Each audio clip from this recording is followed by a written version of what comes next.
मैं doctor Chandrakala BA part first समाजशास्त्र के सभी विद्यार्थियों का राजकीय महाविद्यालय बयाना में स्वागत करती हूँ।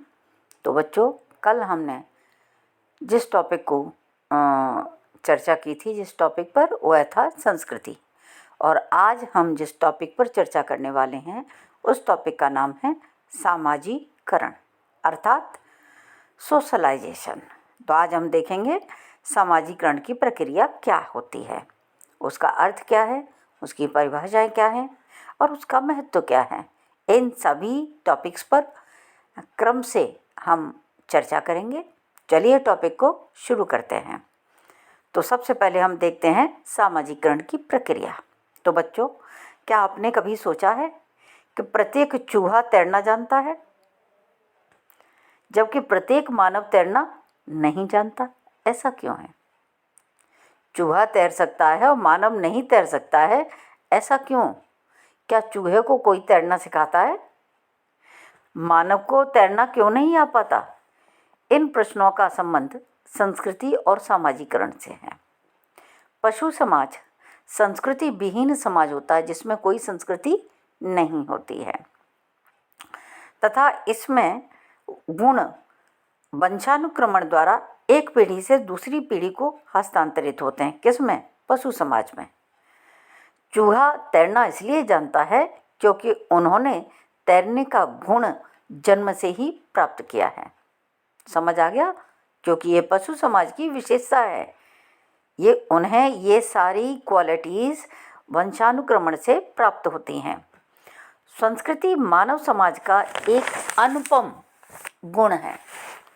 ये पशु समाज के पास नहीं है, ये मानव समाज के पास है। मानव समाज में व्यक्ति संबंधी कोई भी गुण जन्म से हस्तांतरित नहीं होता, बल्कि मानव व्यवहार सीखा हुआ व्यवहार होता है।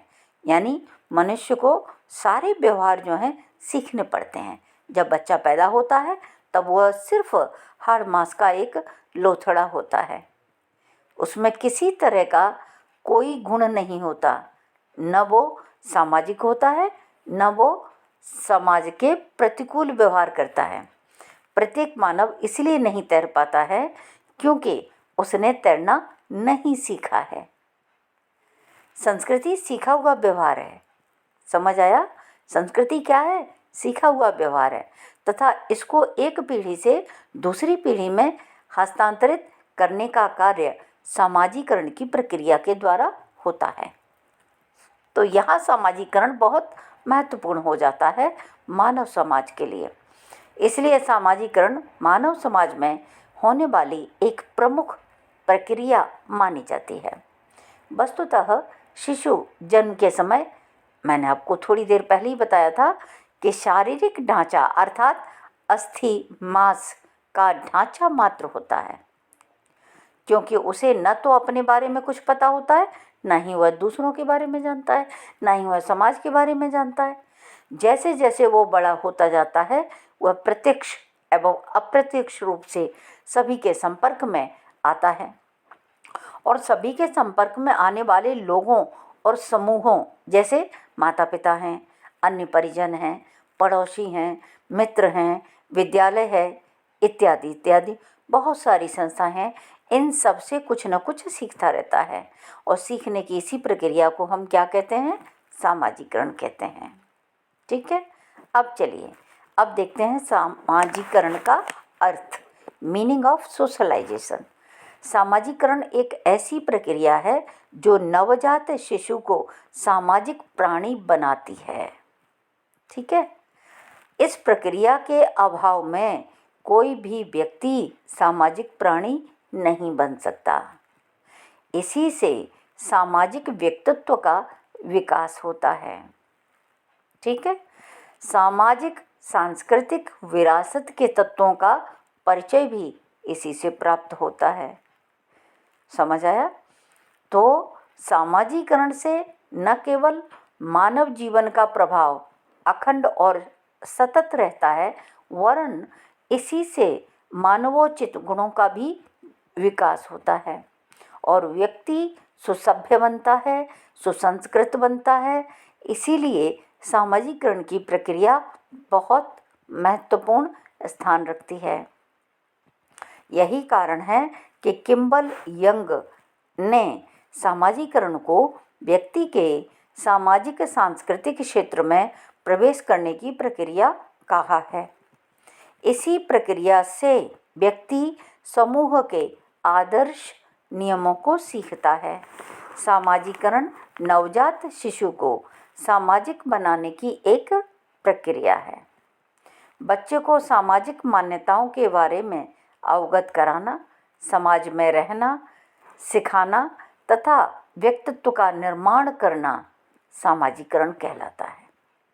तो मैं आपको फिर से बता देती हूँ, सामाजिकरण नवजात शिशु को सामाजिक प्राणी बनाने की प्रक्रिया है।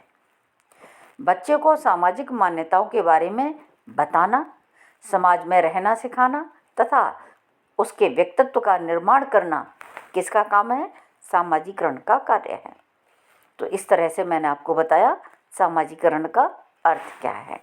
अब चलिए अब देखते हैं सामाजिकरण की परिभाषाएं।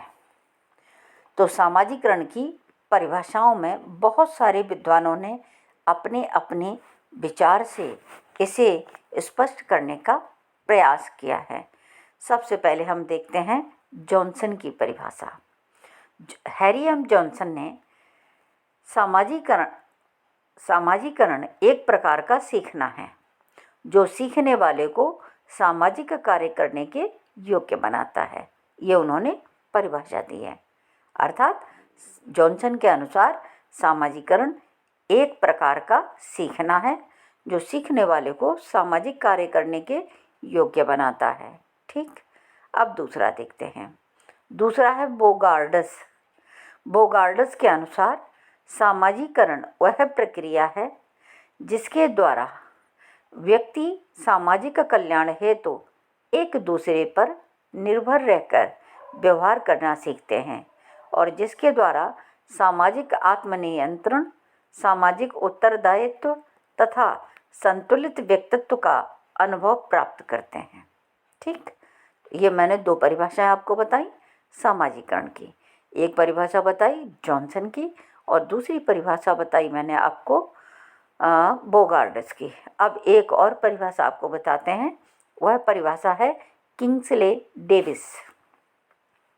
किंग्सले डेविस कहते हैं कि परिवर्तन करने की इस प्रक्रिया के बिना, जिसे हम सामाजिकरण कहते हैं, समाज एक पीढ़ी से भी आगे स्वयं को संतुलित नहीं रख सकता है और ना ही संस्कृति जीवित रह सकती है।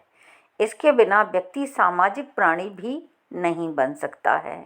तो कुल मिलाकर के सभी राइटर एक ही बात स्वीकार कर रहे हैं कि इस प्रक्रिया के अभाव में कोई भी व्यक्ति सामाजिक प्राणी नहीं बन सकता है, ना ही कोई संस्कृति अपने को जीवित रख सकती है, ना ही कोई समाज का अस्तित्व लंबे समय तक रह सकता है, ना ही एक पीढ़ी से आगे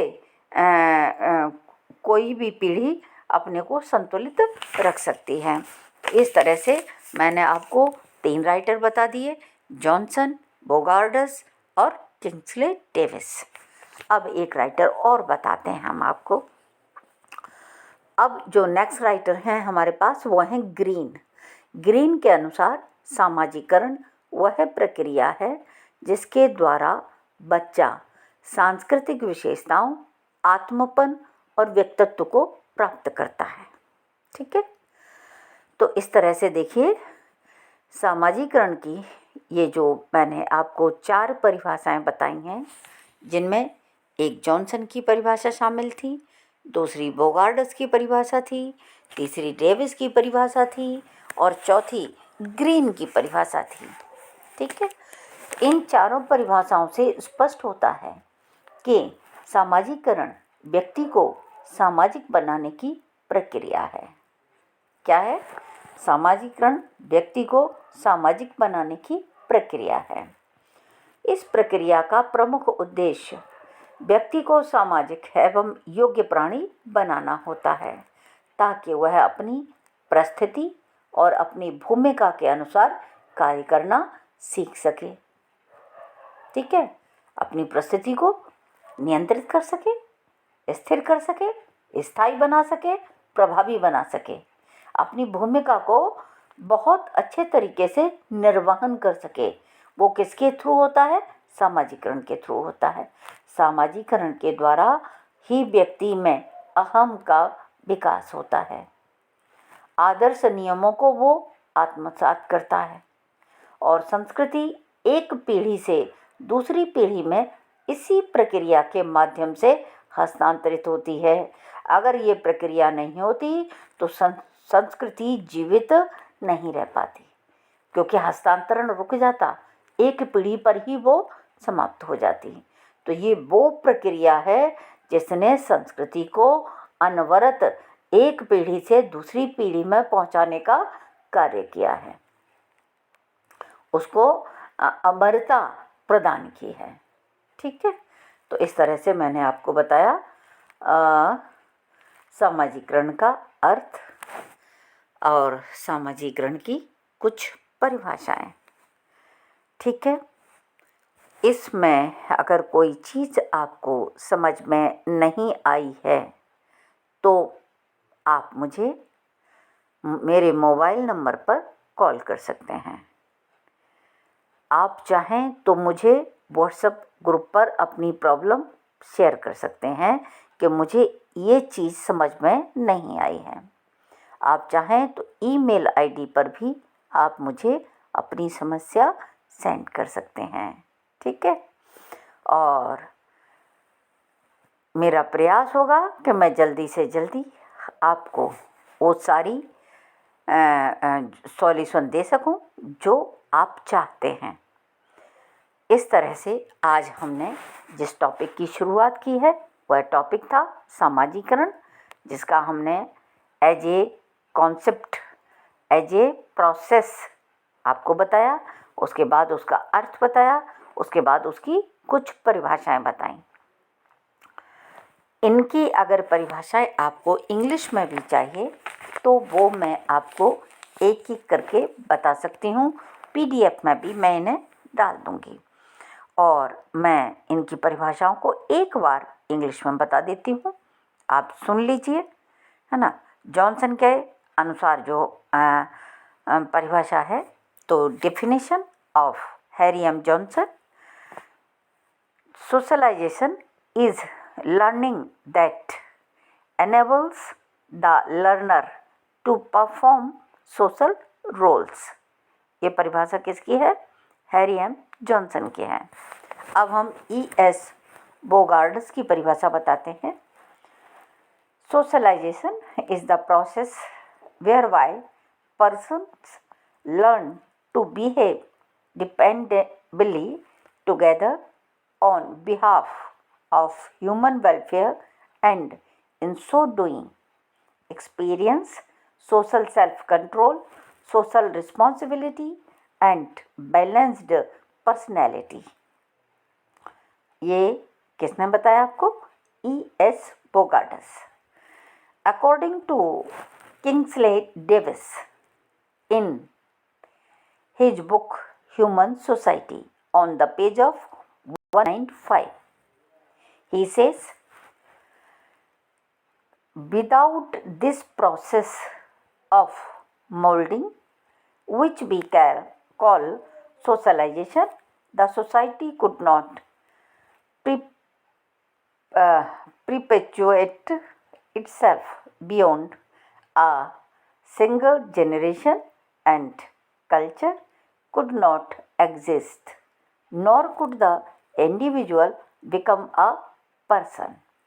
ठीक है, तो मैं फिर से एक बार बताती हूँ आपको। Without this process of moulding which we call socialisation, the society could not perpetuate itself beyond a single generation, and culture could not exist, nor could the individual become a person।